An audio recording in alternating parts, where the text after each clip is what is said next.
Dragon Ball Super Hero, the last film we got from Toei, was a movie with ups and downs, with a notable lack of important elements for any Dragon Ball fan. And no, I'm not talking about Goku or Vegeta not being the protagonists, but about an aspect in its narrative and character development that was affected enormously. Opinions were divided with the feelings that this film left, so today I wanted to share with you what went wrong from my point of view with Dragon Ball Super Hero. This is the decay and destruction of the Dragon Ball ideology in superhero.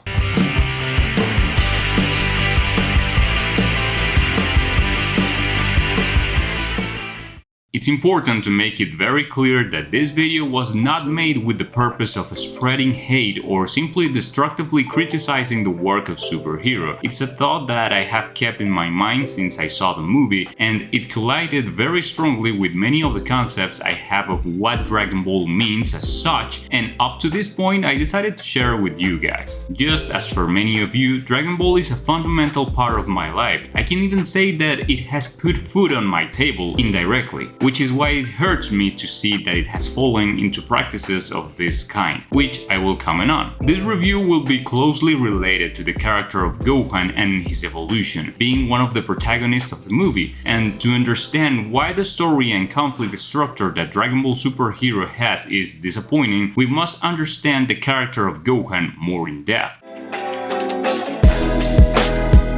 Reaching the first pages of the Dragon Ball Z manga in the Saiyan saga, Goku's son was immediately presented as a reactive character, who on top of his young age is kind, innocent, and above all with a repudiation towards fighting. He is a character that's not exceptional, a concept that collapses strongly with the characters that had been presented up to this point in the series, which you would generally say all of them want to fight. Gohan is not like that, and although at first it might sound like a terrible idea for a show like Dragon Ball, it's precisely that aspect of his character that made him interesting and fun to watch. Because apart from his reactive and withdrawn personality, Toriyama added an extra element for the character to shine, an explosive temper. The audience always found it appealing to see Gohan on screen, but why? The answer to that is quite clear, and the narrative suggested to us little by little. Gohan never responded to a call to action in the story. From a very early age, he was dragged by a responsibility which he never asked for, having an alien he doesn't know as his mentor after the death of his father and being forced to fight for the good of the earth, practically the worst of nightmares. This is how they make us understand that Gohan will never be the first to provoke a fight, because if that happened,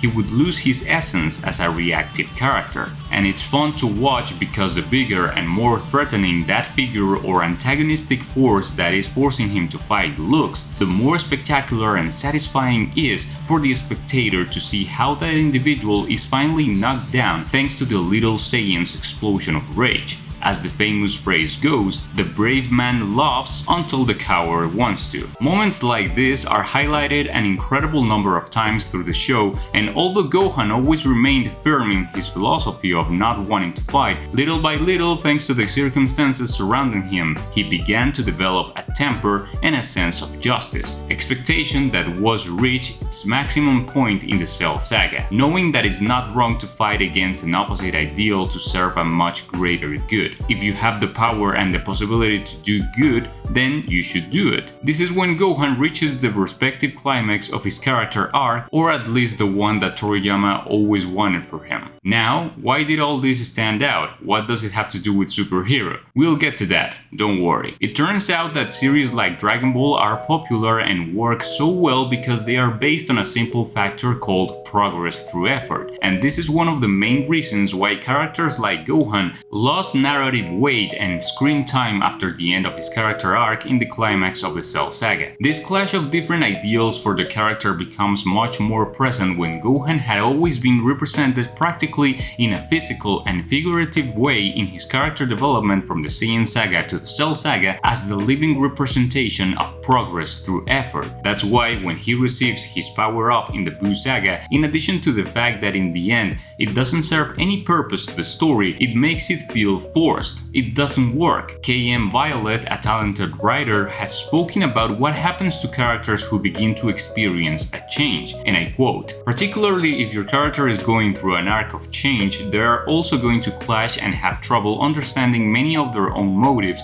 and goals at this point in the story. With this, they are communicating to us that Gohan, after the Cell Saga, became a passive reactive character, even though Toriyama would not have wanted it that way. True passive reactive is a common blunder. A story cannot be told about a protagonist who wants nothing, who seeks nothing, who can make no decisions, whose effects of his actions don't affect the story in any way. Toriyama tried to make Gohan the new protagonist of Dragon Ball Z starting from the Buu Saga, but in his own words, he said, "I tried to put Gohan in the lead role. It didn't work. I felt that compared to Goku, he ultimately didn't fit in the story." The excuse that Toriyama tried to give Gohan the lead role starting with the Buu Saga and blame it on the fans who were unhappy because the show wasn't showing fights and blood like it did before seems absurd to me. The author of his own work cannot be justifying narrative and character development errors, just as a director is not going to be at the entrance of the movie theater to explain and try to change your mind about something you didn't like or didn't understand about his film. That is something that we learned in the cinema career at a fairly early age. The work reflects what matters. Everything that comes from outside are just excuses.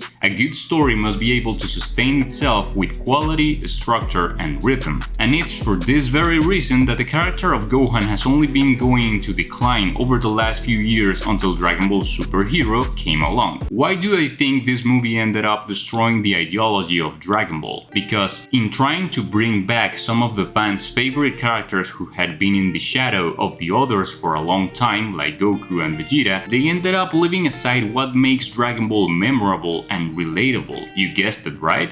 There's no progress through effort. The film constantly tries to make callbacks and relate elements from the past that worked, to give a feeling of relationship with the spectators who remember it, and hoping that luckily the successful formula will be repeated with new spectators who arrive and get to know the franchise, Gohan and Piccolo in an everyday context, and who begin to be practically threatened by ghosts from the past. Because I don't think it's bad that the Red Ribbon Army are the antagonists of this story, because at the end of his character arc ended up assuming the responsibility that meant being the protector of the Earth, and since the Red Ribbon Army is an enemy of his father's past from many years ago, it provides a very interesting clash of ideals that Gohan must face as an adult. I like that aspect of the movie, but what's my problem? Gohan is still a reactive character and not an active character, as the protagonist of this movie would need. Toriyama is exceptional when it comes to writing a story with active characters because they are those who move the story from one point to another. They make things happen. While Gohan, even after his recognition as Defender of the Earth, apparently he's still being reactive. I think the writers of this movie could have taken a lot from Sam Raimi's Spider-Man 2. If in the first Spider-Man movie the real purpose is to assume the responsibility that comes with having a great power, the second one is about facing and overcoming the consequences of that responsibility. Peter constantly faces many consequences in his life during the movie that bring him to doing the right thing as Spider-Man. That's why it's so good and entertaining to watch. Now, think what would have happened if Gohan had assumed responsibility as the protector of the Earth, but then became involved in situations that put him to the limit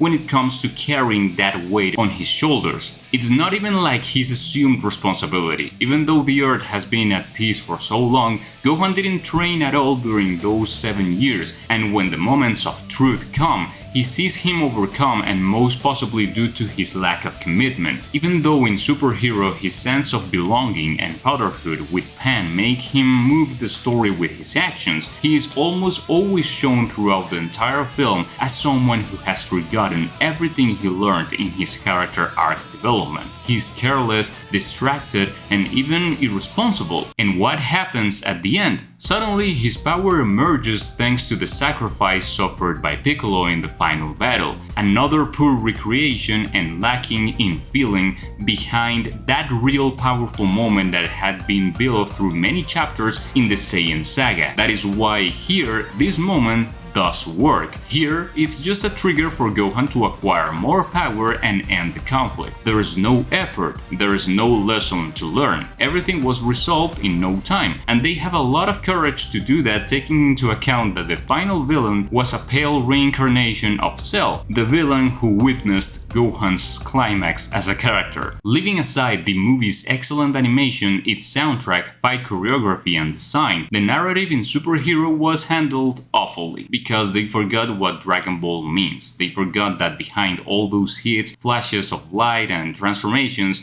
there is an emotional and narrative value that is carefully forged through the vision of its author. Super Hero doesn't represent to me what Dragon Ball does best. This is how it destroyed its own ideology. Thanks for watching.